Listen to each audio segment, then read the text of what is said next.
Umat Tuhan yang terkasih, kami informasikan bahwa link ibadah minggu online yang diselenggarakan melalui YKB GKI TV hanya bisa diakses pada 4 jam kebaktian, yaitu pada pukul 9, pukul 11, pukul 17, dan 19 WIB. Meskipun secara virtual, namun kita tetap dapat mewujudkan aspek persekutuan dengan beribadah bersama dalam waktu yang sama. Demikian warta pada hari ini, mari kita persiapkan diri untuk memulai ibadah kita dengan bersaat teduh.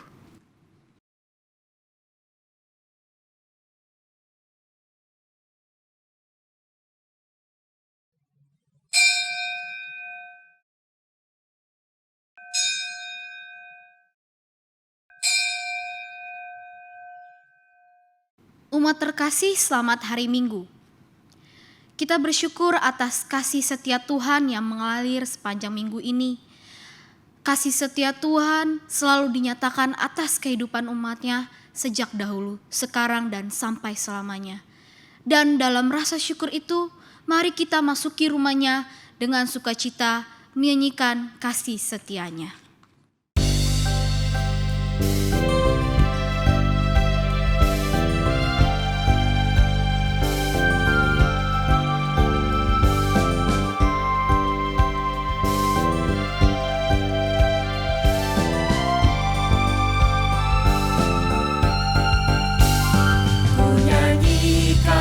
Kasih setia Tuhan selamanya, selamanya. Ku nyanyikan kasih setia Tuhan selamanya, ku nyanyikan selamanya. Ku tuturkan padamu kasih setiamu Tuhan.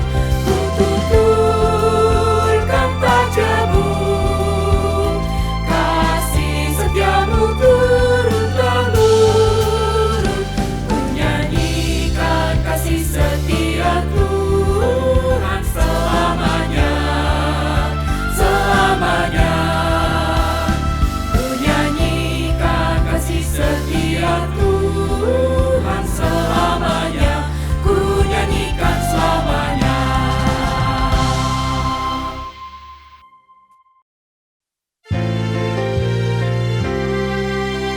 Pertolongan kita adalah dalam nama Tuhan yang menjadikan langit dan bumi.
Tuhan beserta saudara. Dan beserta saudara juga. Silakan duduk.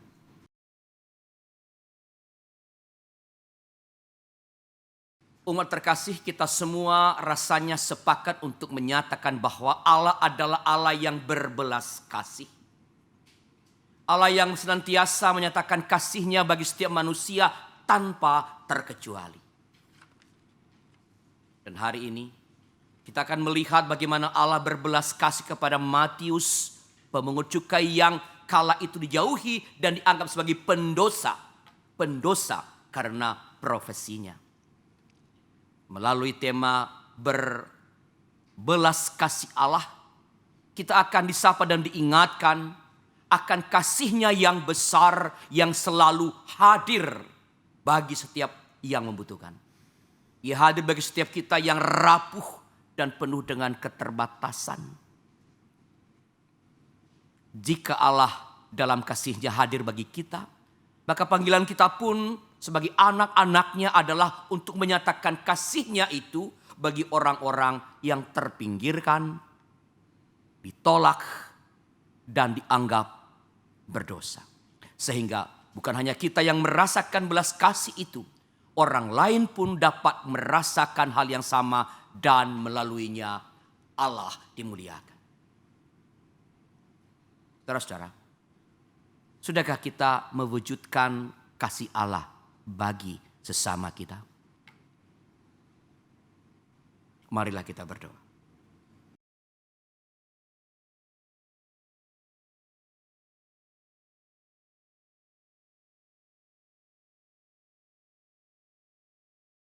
Allah yang berbelas kasih,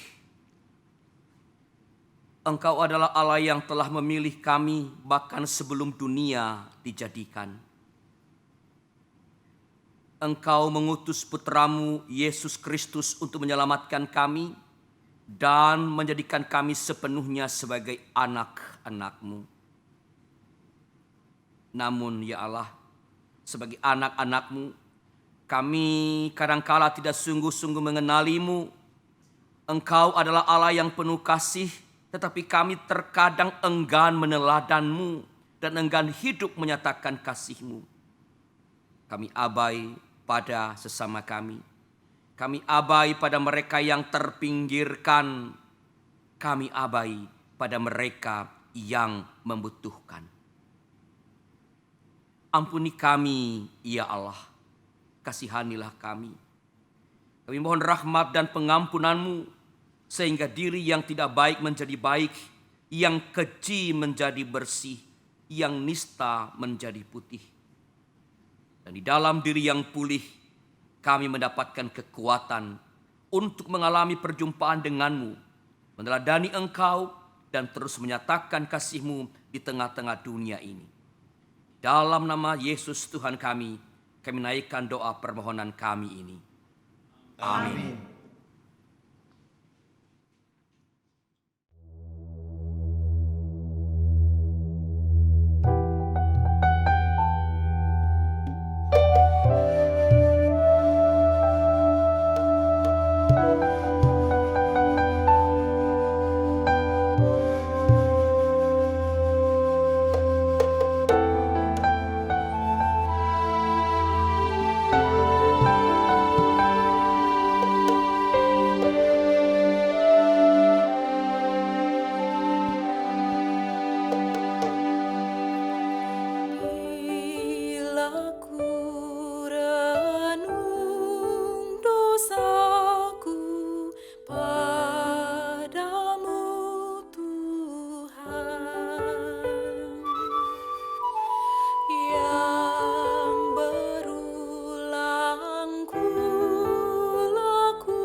Allah yang berbelas kasih menyambut kita yang sungguh-sungguh menyesali dosa kita di hadapannya. Mikha 7 ayat 8-19 menyatakan demikian. Siapakah Allah seperti engkau yang mengampuni dosa dan yang memaafkan pelanggaran dari sisa-sisa miliknya sendiri. Yang tidak bertahan dalam murkanya untuk seterusnya, melainkan berkenan kepada kasih setia. Biarlah ia kembali menyayangi kita, menghapuskan kesalahan-kesalahan kita, dan melemparkan segala dosa kita ke dalam tubir-tubir laut. Dalam Kristus engkau telah diampuni. Di dalam Kristus engkau telah diampuni. Damai Kristus bagimu. Damai Kristus bagimu juga.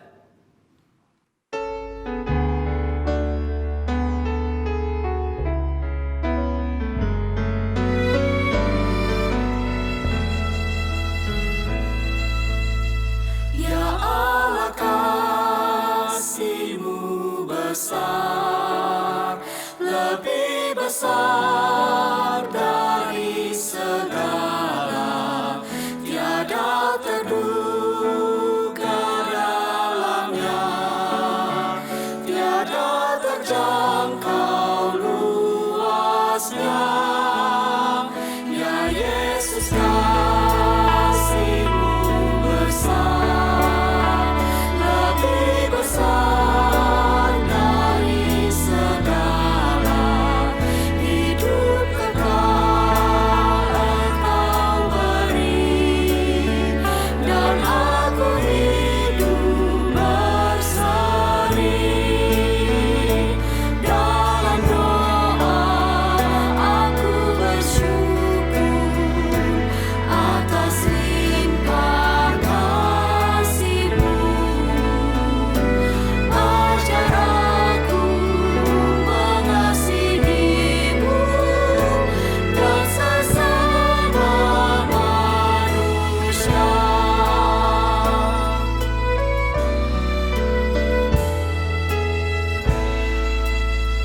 Ya Allah, kasih-Mu besar, lebih besar dari segala, tiada terduga dalamnya, tiada terjangkau luasnya.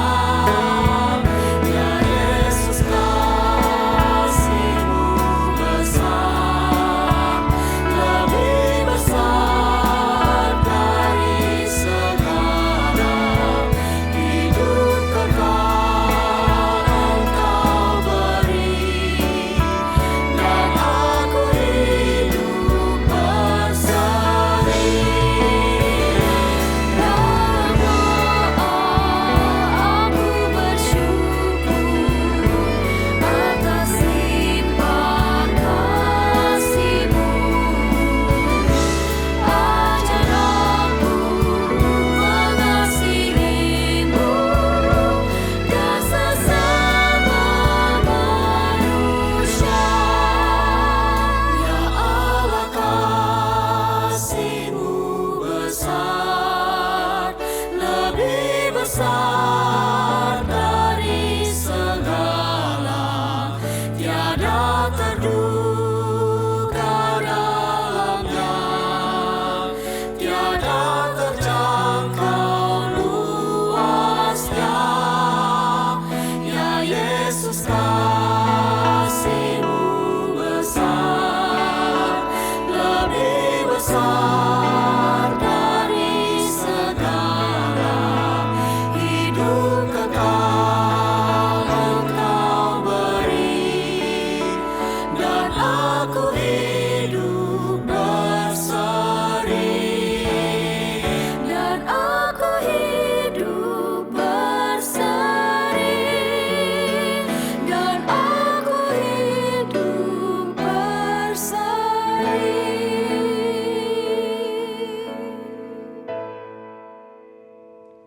Silakan duduk. Saudara-saudara, sebelum kita membaca dan merenungkan firman Tuhan, mari kita berdoa.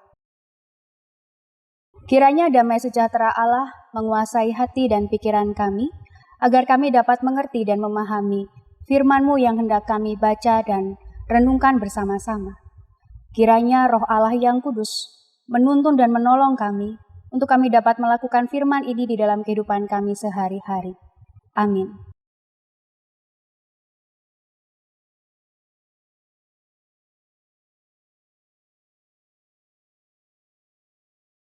Bacaan pertama dari kitab Hosea pasal 5 ayat 15 sampai pasal 6 ayat 6. Aku akan pergi pulang ke tempatku, sampai mereka mengaku bersalah dan mencari wajahku. Dalam kesesakannya mereka akan merindukan aku. Mari, kita akan berbalik kepada Tuhan, sebab Dialah yang telah menerkam dan yang akan menyembuhkan kita, yang telah memukul dan yang akan membalut kita. Ia akan menghidupkan kita sesudah 2 hari. Pada hari yang ketiga, Ia akan membangkitkan kita, dan kita akan hidup di hadapannya. Marilah kita mengenal dan berusaha sungguh-sungguh mengenal Tuhan. Ia pasti muncul seperti fajar. Ia akan datang kepada kita seperti hujan pada akhir musim yang mengairi bumi. Apakah yang akan kulakukan kepadamu, hai Efraim? Apakah yang akan kulakukan kepadamu, hai Yehuda?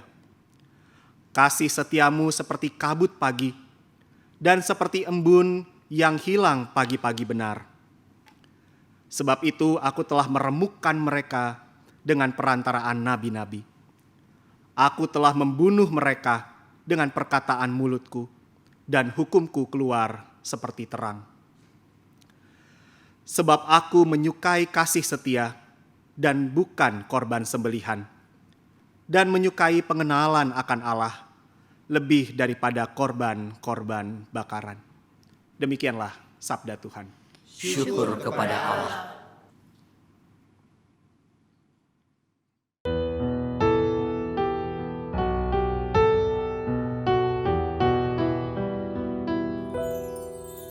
Dengarlah hai umatku, aku akan berfirman. Hai Israel, aku hendak bersaksi terhadap kamu. Akulah Tuhan Allahmu. Dengarlah hai umatku, aku akan berfirman. Hai Israel, aku hendak bersaksi terhadap kamu. Akulah Tuhan Allahmu. Bukan karena korbanmu aku menghukum engkau, bukan karena korban sembelihanmu. Bukankah korbanmu, korban bakaranmu tetap ada di hadapanku?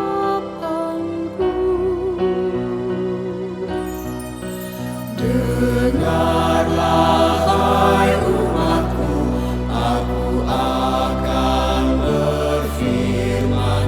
Hai Israel, aku hendak bersaksi terhadap kamu. Akulah Tuhan Allahmu.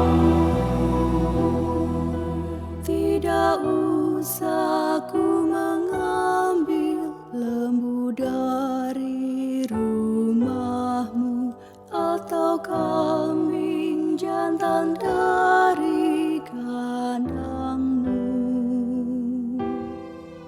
Sebab punyakulah segala binatang hutan dan beribu-ribu hewan di gunung.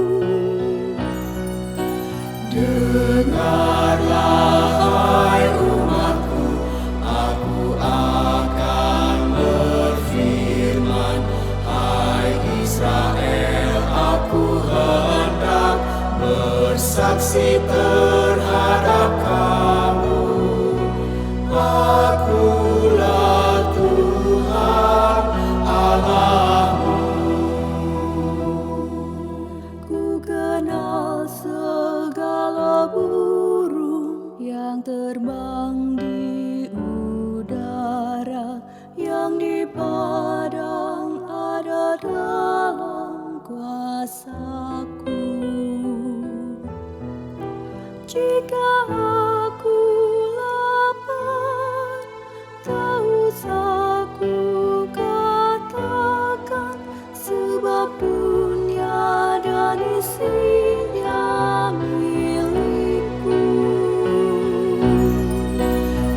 Dengarlah hai umatku, aku akan berfirman.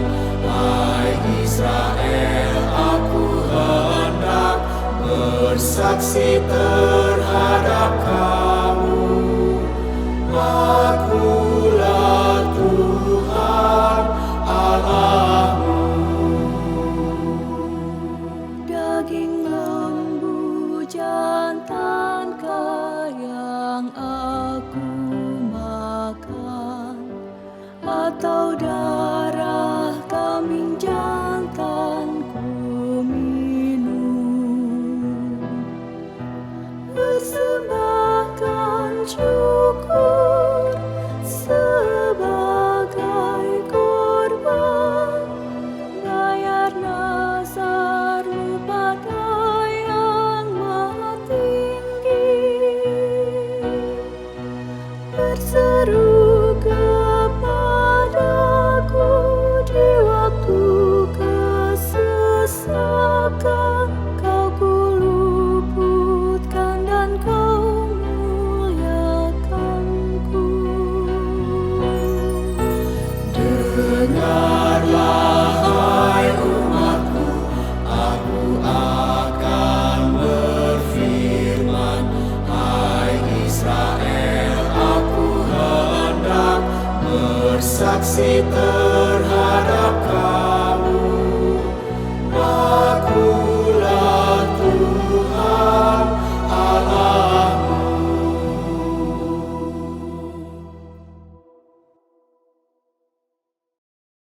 Bacaan kedua dari surat Roma pasal 4 ayat 13 sampai 25.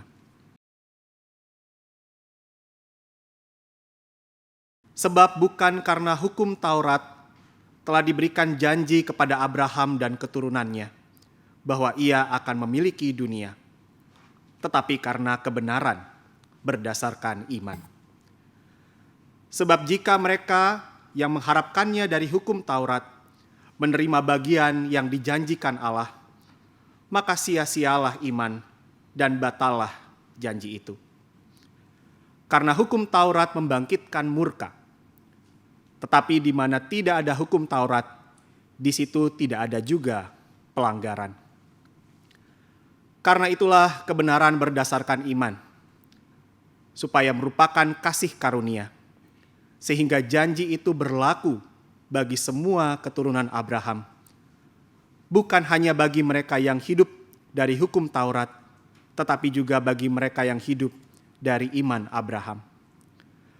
Sebab Abraham adalah bapa kita semua, seperti ada tertulis, engkau telah kutetapkan menjadi bapa banyak bangsa, di hadapan Allah yang kepadanya ia percaya, yaitu Allah yang menghidupkan orang mati, dan yang menjadikan dengan firman-Nya apa yang tidak ada menjadi ada. Sebab sekalipun tidak ada dasar untuk berharap, namun Abraham berharap juga dan percaya bahwa ia akan menjadi bapa banyak bangsa menurut yang telah difirmankan. Demikianlah banyaknya nanti keturunanmu.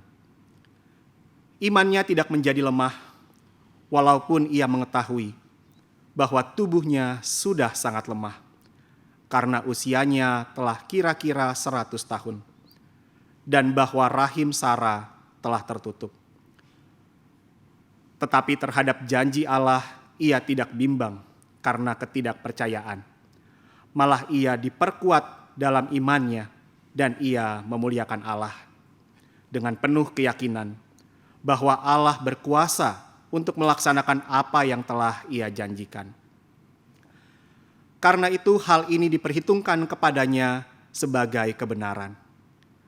Kata-kata ini, yaitu hal ini diperhitungkan kepadanya, tidak ditulis untuk Abraham saja, tetapi ditulis juga untuk kita. Sebab kepada kita pun Allah memperhitungkannya, karena kita percaya kepada Dia yang telah membangkitkan Yesus Tuhan kita dari antara orang mati, yaitu Yesus yang telah diserahkan karena pelanggaran kita dan dibangkitkan karena pembenaran kita. Demikianlah sabda Tuhan. Syukur kepada Allah.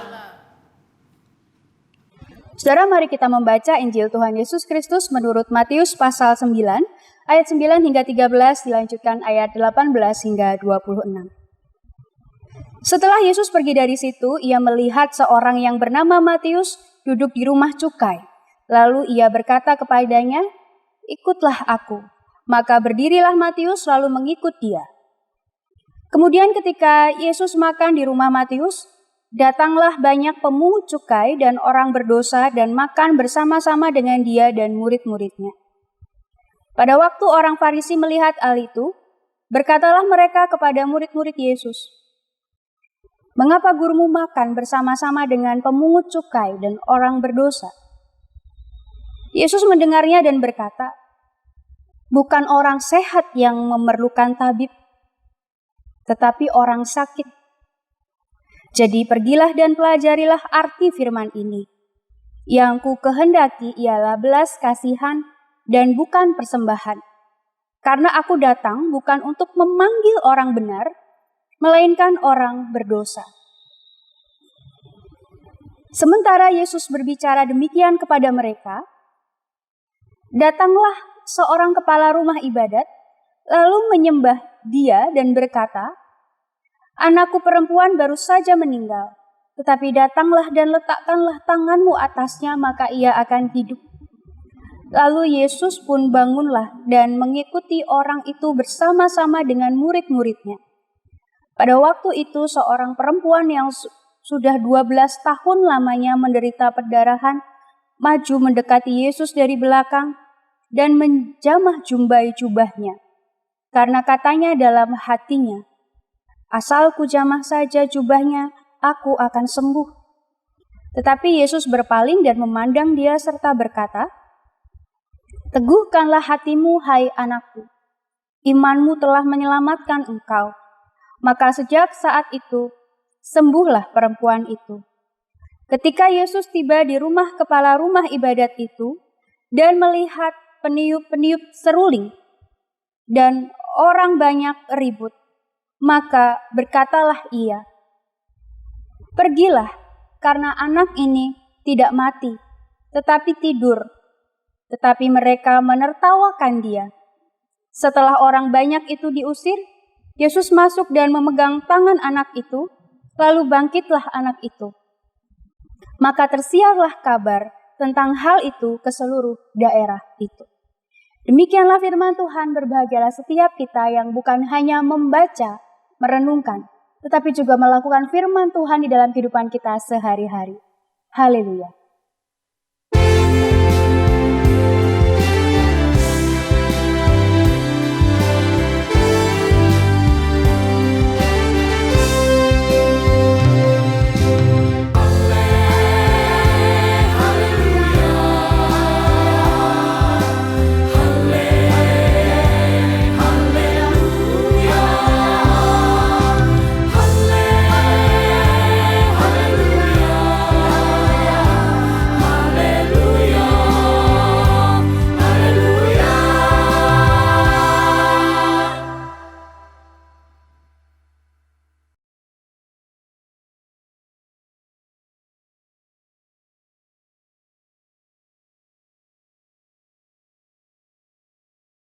Saudara yang dikasihi Tuhan, bayangkan satu kali saudara dapat voucher tiket gratis untuk liburan ke Bali.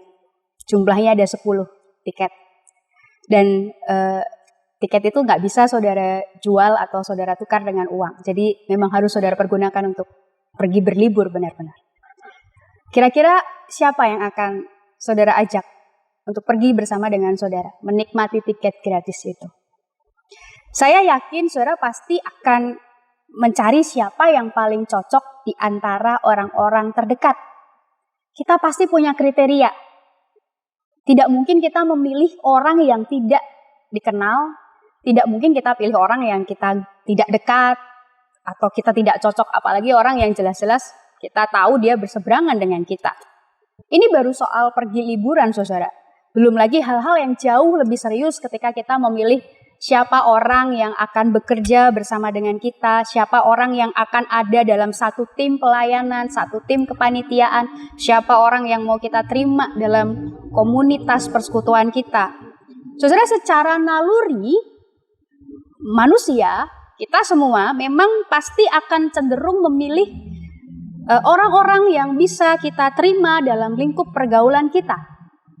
Kita cenderung memilih mereka yang kita tahu betul, kita kenal betul, mereka punya jejak rekam yang baik.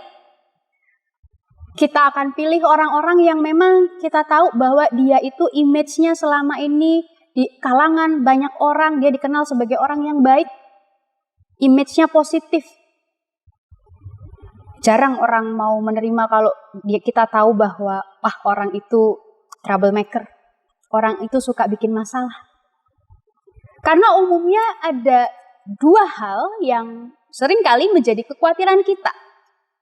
Yang pertama adalah soal trust issue, saudara. Kita pasti akan menimbang, apakah orang yang saya mau terima untuk ada dalam komunitas saya, apakah orang yang saya mau terima untuk bekerja dengan saya ini adalah orang yang bisa dipercaya misalnya. Apakah kalau saya menerima orang tersebut, ada jaminan bahwa saya tidak dikecewakan, bahwa saya tidak akan dirugikan, orang ini tidak akan membahayakan, membawa dampak buruk dan sebagainya. Yang pertama soal trust issue. Yang kedua adalah soal image, soal nama baik. Atau sekarang mungkin lebih dikenal dengan istilah personal branding. Mungkin saja kita khawatir bahwa kehadiran orang tersebut juga bisa berpengaruh pada image kita, pada nama baik kita. Misalnya saudara, orang yang ada dalam lingkungan pergaulan bersama dengan kita, orang yang biasa nongkrong dengan kita, orang yang sering foto, selfie bareng kita, kumpul-kumpul bareng kita, orang yang satu komunitas dengan kita, satu kali ketahuan dia ketangkep KPK dengan dugaan korupsi. Saudara,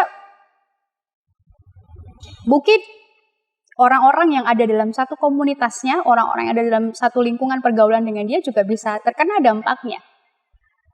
Pasti akan ditanyai, tahu nggak? Apakah ikut-ikutan? Apakah terlibat juga? Apakah orang yang serupa dengan dia? Karena sering berkumpul, karena sering bergaul, seringkali kemudian itu akan berpotensi memunculkan persepsi bahwa kita ini serupa dengan mereka. Maka bisa dipahami jika orang Farisi merasa heran dan bertanya-tanya saat Yesus duduk makan bersama dengan para pemungut cukai dan juga bersama dengan mereka yang diberi label orang berdosa. Saudara, apa yang dilakukan oleh Yesus itu memang melawan logika dominasi pada saat itu.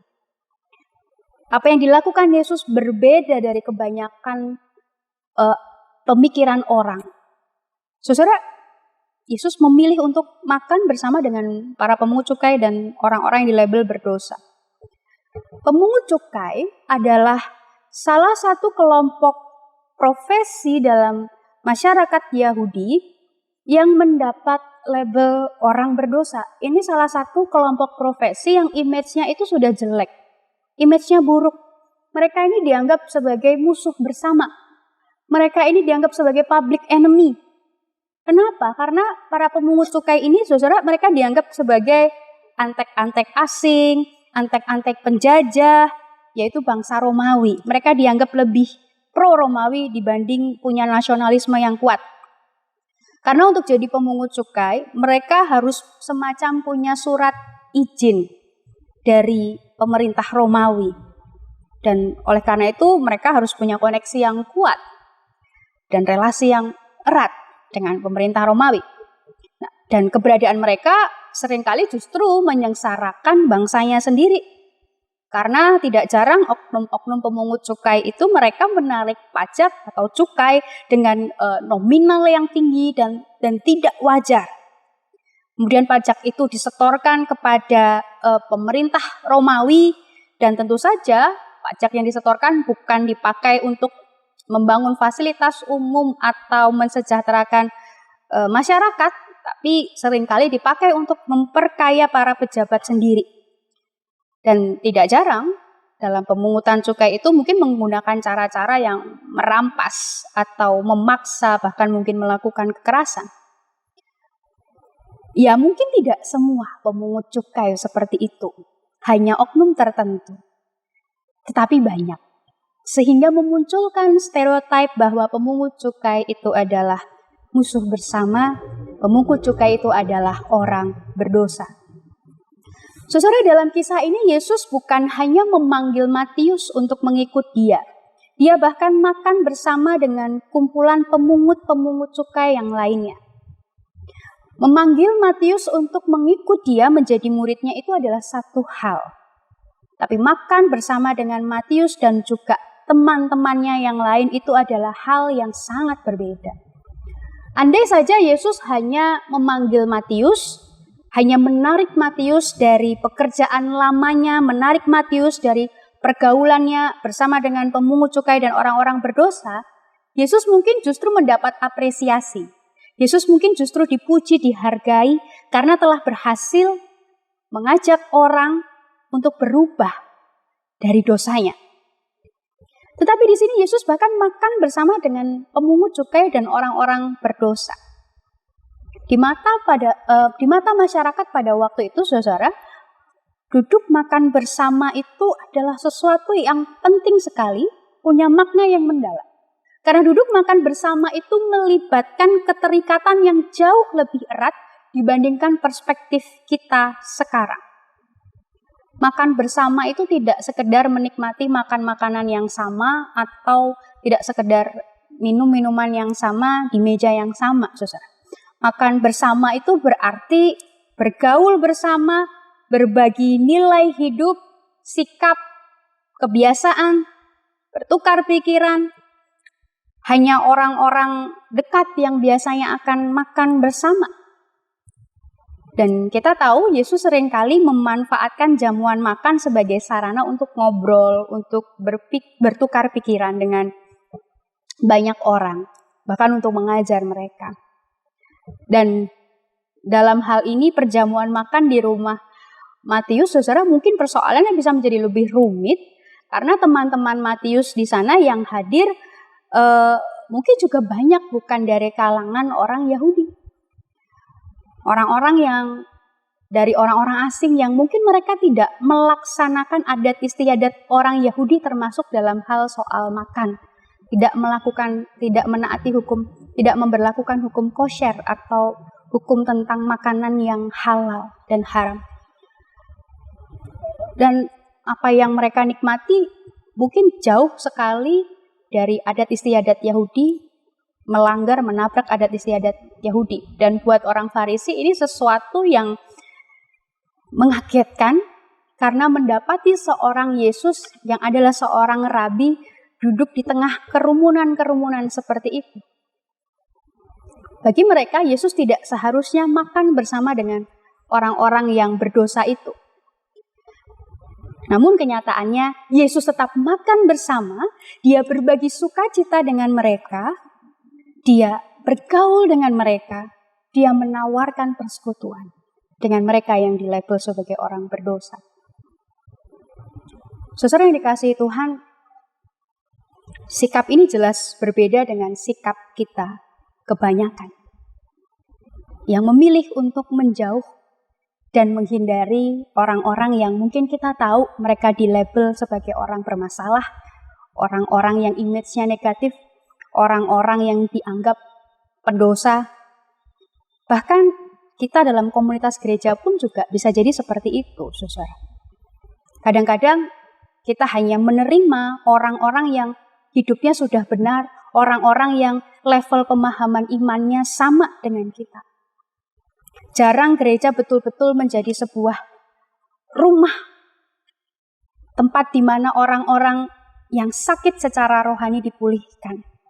Kadang-kadang kita hanya mau menerima orang-orang yang sudah beres, baru boleh kita terima dalam persekutuan kita. Saudara, memilih ingin bergaul, ingin berteman dengan siapa itu memang hal yang wajar. Tetapi mengikut Yesus kadangkala mengajak kita melintas batas-batas yang dibuat oleh manusia yang seringkali menghalangi belas kasih Allah. Saudara, Yesus memanggil Matius ketika Matius ada di rumah cukai. Atau dalam bahasa Yunaninya telonin. Kemungkinan ini adalah semacam kantor cukai berupa tenda yang ada di tempat-tempat umum, biasanya ada di perbatasan. Yang jelas ketika Yesus memanggil Matius, berarti Matius masih dalam profesinya yang lama, yaitu pemungut cukai. Matius masih dengan image buruknya. Matius masih dengan label orang berdosa. Saudara, kisah ini menunjukkan kepada kita bahwa penerimaan dan keterbukaan Allah itu mendahului sebelum pertobatan kita. Dan seperti yang Yesus katakan di dalam ayatnya yang ke-12, bukan orang sehat yang memerlukan tabib, tetapi orang sakit. Jadi saudara, sebagaimana yang dilakukan oleh Yesus, barangkali kita perlu menggumulkan sikap-sikap kita di dalam menerima, di dalam keterbukaan kita terhadap setiap orang yang mungkin dipandang buruk dan dipandang berdosa. Saudara yang dikasihi Tuhan, sikap ini barangkali berbeda dengan sikap kebanyakan kita di dalam gereja terhadap orang berdosa. Kadang-kadang ada di dalam komunitas kita di mana kita mau mencemplungkan diri di antara orang-orang yang punya image buruk, orang-orang yang punya label berdosa. Tetapi kita jatuh pada ekstrim yang lain, kita menerima semuanya apa adanya, tetapi juga tidak berusaha untuk mengajak atau mengubah mereka. Gereja cuma ada dan menerima apa adanya, tetapi tidak ada upaya untuk mengajak orang bertobat, bertumbuh, dan berubah dengan sungguh. Di sisi yang lain, kadang-kadang kita justru pada ekstrim yang lain lagi, saudara. Kita menarik diri dari orang-orang yang dianggap bermasalah, orang-orang yang dianggap sakit secara rohani, orang-orang yang dianggap orang-orang yang sudah berdosa, orang yang sudah jatuh, melanggar firman Tuhan dan sebagainya.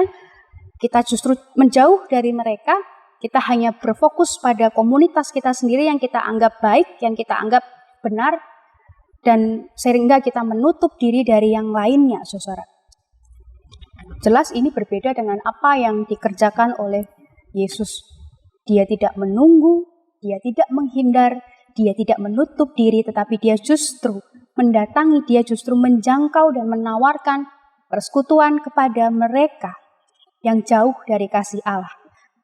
Kepada mereka yang justru dianggap bermasalah dan dilabel berdosa. Saudara, justru Yesus menunjukkan penerimaan, keterbukaan, dan bukan hanya menerima, tetapi juga mengubahkan mereka. Menerima disertai dengan juga menegur dan mengajar mereka, mengajak mereka untuk bertumbuh dan berubah, mengikut jalannya.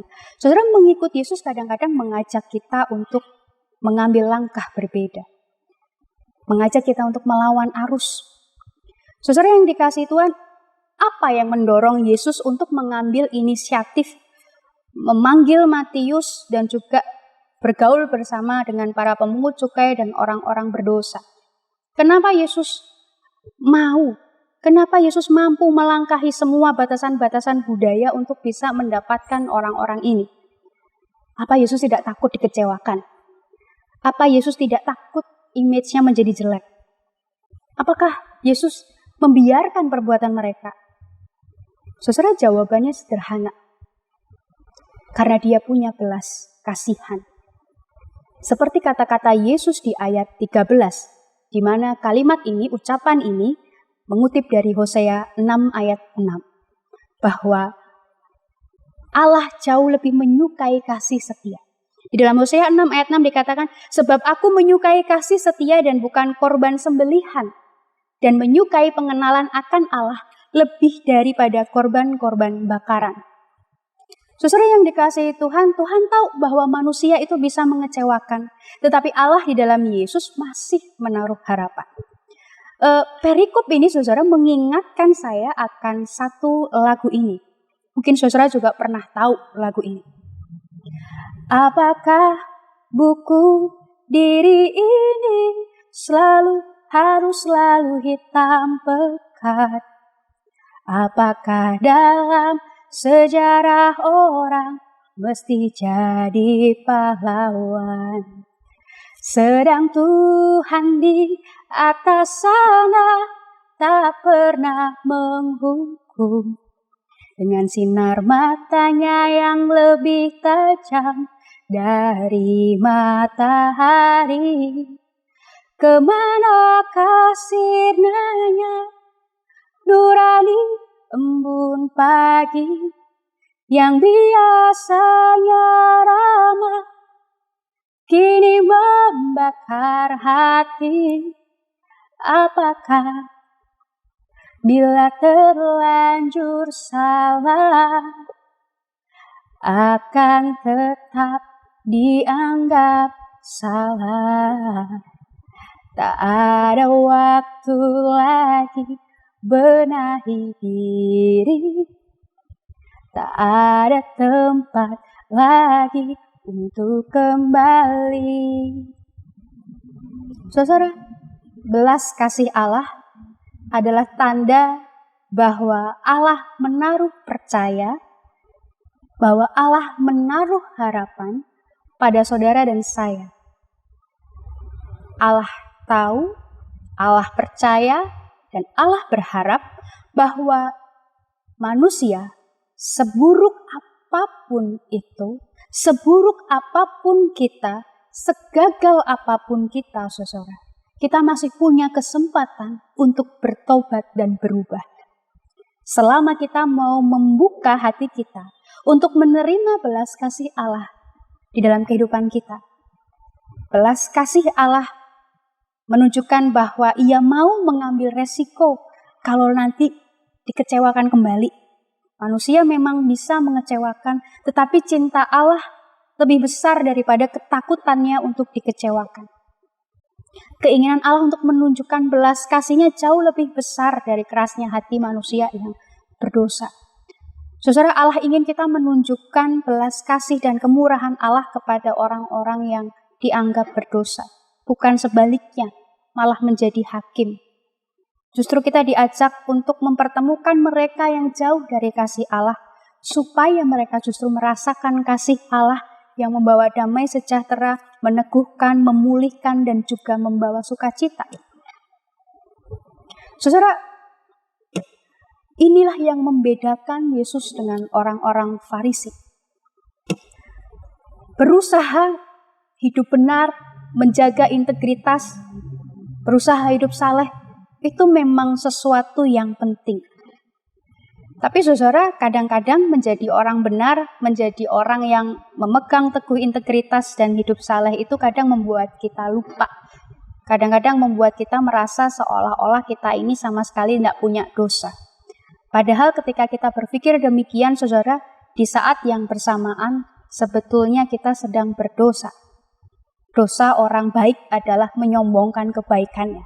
Dosa orang saleh adalah menyombongkan kesalehannya. Dosa orang benar adalah merasa dirinya paling benar. Dan musuh utama dari belas kasihan adalah arogansi spiritual atau kesombongan rohani semacam ini. Merasa diri paling paham kitab suci, merasa diri paling benar di hadapan Allah dan manusia, merasa diri paling suci dari yang lain. Sikap itu jelas bertentangan dengan firman Tuhan. Maka seperti kata Yesus kepada orang Farisi, pergilah dan pelajarilah arti firman ini di dalam ayat 13. Saudara, perkataan Yesus ini adalah sebuah ajakan untuk memahami firman Tuhan atau kehendak Tuhan dengan lebih mendalam. Mungkin selama ini kita belum paham, mungkin yang kita pahami selama ini keliru dan butuh diluruskan. Tuhan ingin kita menunjukkan belas kasihan lebih dari sebuah persembahan. Orang-orang Farisi ini melewatkan sesuatu yang amat penting, bahwa ibadah itu bukan sekedar tentang liturgi, tetapi tentang kondisi hati kita, tentang sikap hati kita, saudara. Apa yang mau kita persembahkan sebagai persembahan terbaik di atas altar, persembahan terbaik di hadapan Tuhan, itu sama pentingnya dengan apa yang kita simpan di dalam hati kita sebagai sikap hati kita. Persembahan kita itu harus disertai juga dengan belas kasihan kita kepada sesama. Apa yang kita lakukan di hadapan Allah sebagai ibadah personal dan ibadah komunal kita, itu mesti selaras dengan apa yang juga kita lakukan di hadapan sesama kita dalam interaksi sosial kita, saudara. Saudara yang dikasihi Tuhan, kesalahan sejati itu dimulai dari hati kita, bukan sekedar disiplin rohani. Allah lebih melihat apa yang ada di dalam hati kita, apa yang menjadi sikap hidup kita, dibanding semua apa yang menjadi ritual-ritual rohani yang kita kerjakan. Keselamatan itu bukan sebuah pencapaian, melainkan pemberian dari Allah untuk kita, bukan dari kita untuk Allah. Kalau keselamatan adalah pemberian, maka tidak ada ruang untuk kebanggaan, apalagi kesombongan pribadi kita. Dan hanya ketika kesombongan itu disingkirkan, ketika kita mau merendahkan hati kita, disitulah kita akan mengalami belas kasih Allah, dan kita akan mampu menunjukkan belas kasih itu juga kepada sesama kita. Karena orang-orang yang rendah hatilah yang akan memahami bagaimana belas kasih Allah itu bekerja di dalam dirinya. Orang-orang yang rendah hatilah yang akan mau membuka hatinya dan mengizinkan Allah untuk masuk dan menguasai hidupnya. Selamat menyatakan belas kasih Allah dalam kehidupan kita. Allah memberkati. Amin.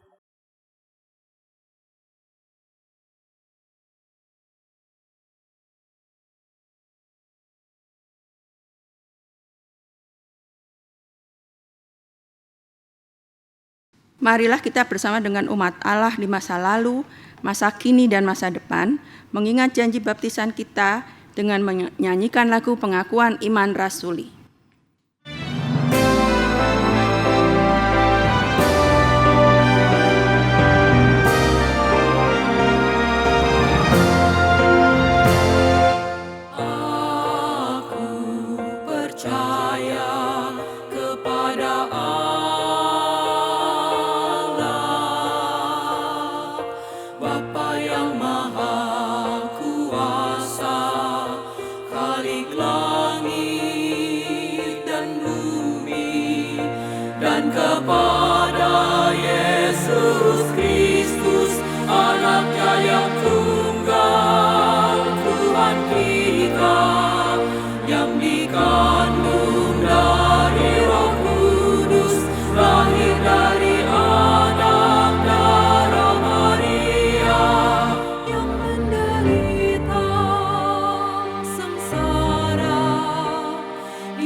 Mari kita berdoa. Tuhan, tolong kami agar terus dapat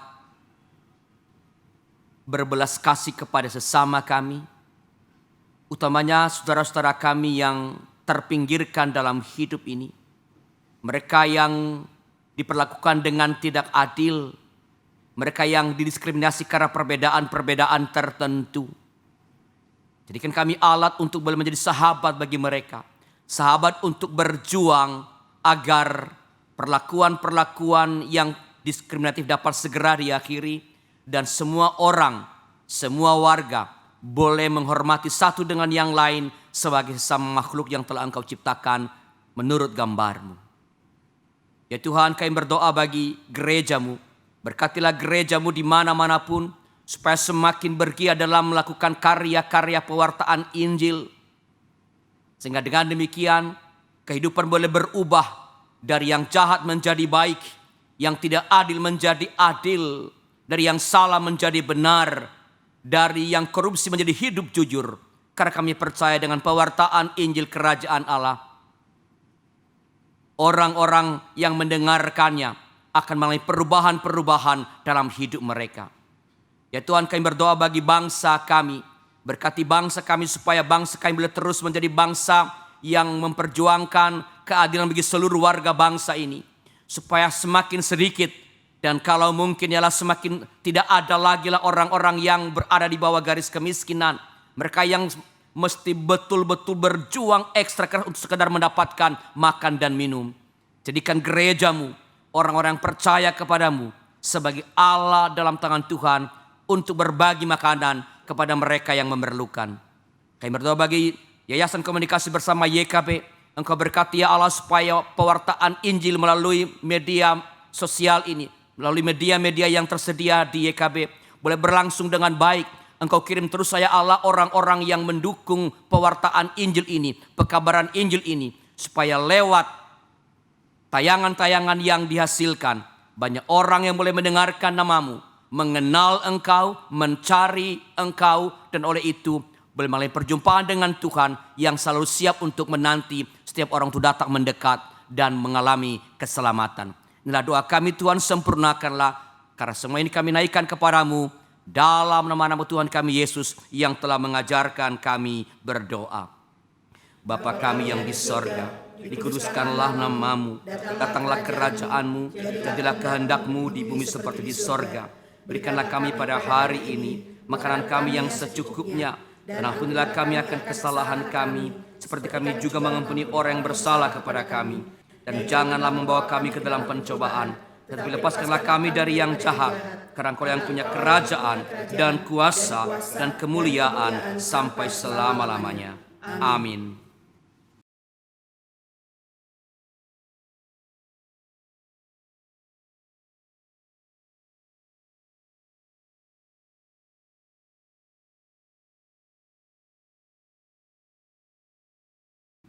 Marilah dengan sukacita kita bawa persembahan kepadanya sebagai ungkapan syukur atas kasih-Nya pada kita.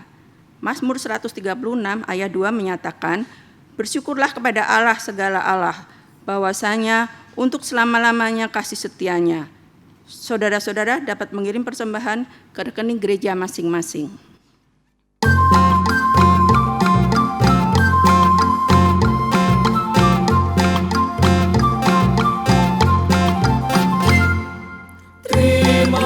Kasih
Umat Tuhan, mari kita berdoa. Dalam rasa syukur, kami datang kepadamu membawa persembahan kami. Tentu tidaklah sebanding dengan berkat yang sudah Engkau beri.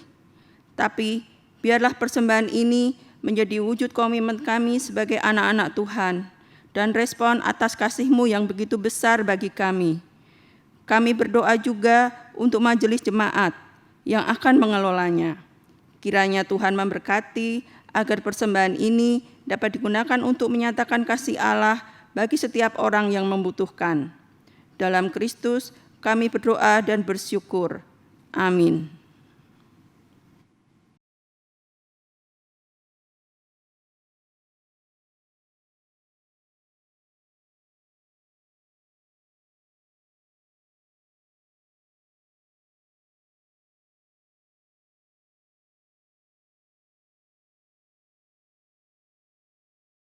Umat terkasih, Allah telah menyatakan kasih yang paling agung dalam hidup kita. Maka sebagai anak-anaknya yang sudah disapa oleh kasih-Nya yang luar biasa itu, kita diutus untuk melanjutkan kasih itu bahkan sampai ke ujung dunia. Jangan takut dan enggan. Beritakan, wartakan, dan wujudkan kasih-Nya. Roh Kudus pasti menolong dan memampukan.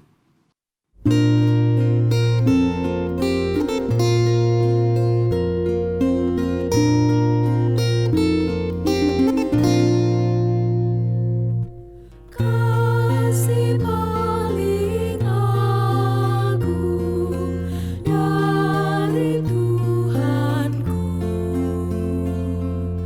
kini ku sadari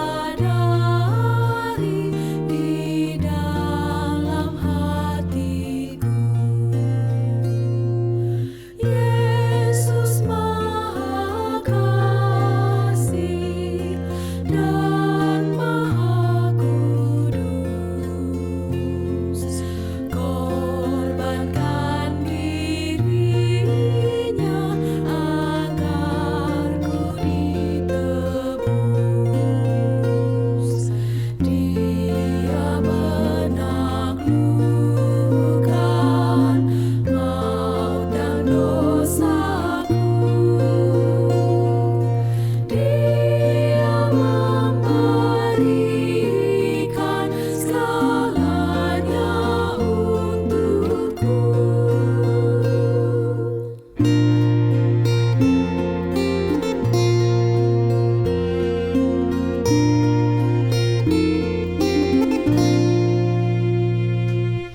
Ini kan ku ingat selama hidupku,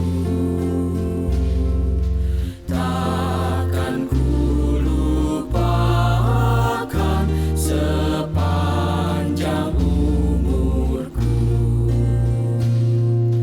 Kan ku beritakan sekelilingku dan ke ujung dunia sejauh kuatku. Apapun terjadi atas diriku, takkan ku lepaskan kasih-Mu Tuhanku.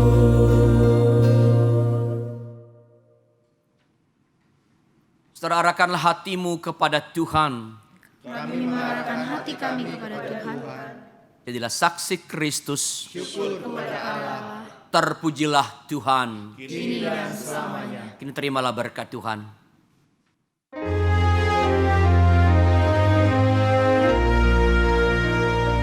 Kasih karunia dari Allah Bapa dan Anak dan Roh Kudus,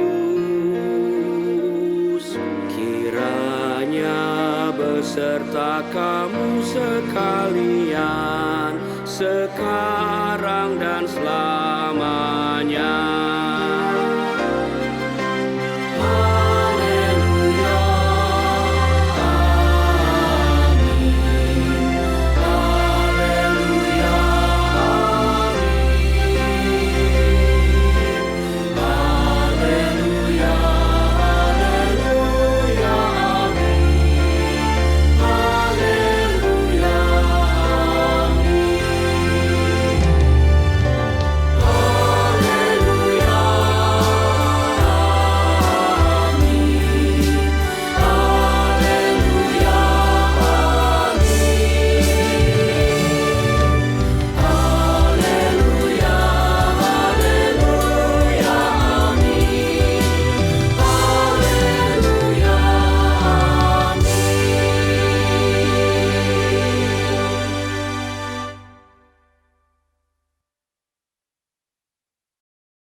Sahabat, mari dukung pelayanan dan pekabaran Injil melalui YKB dengan membagikan link acara ini kepada sebanyak mungkin orang. Dukungan juga dapat saudara lakukan dengan mentransfer dukungan finansial ke rekening BCA ke nomor 450 305 2990 450 305 2990 atas nama Yayasan Komunikasi Bersama.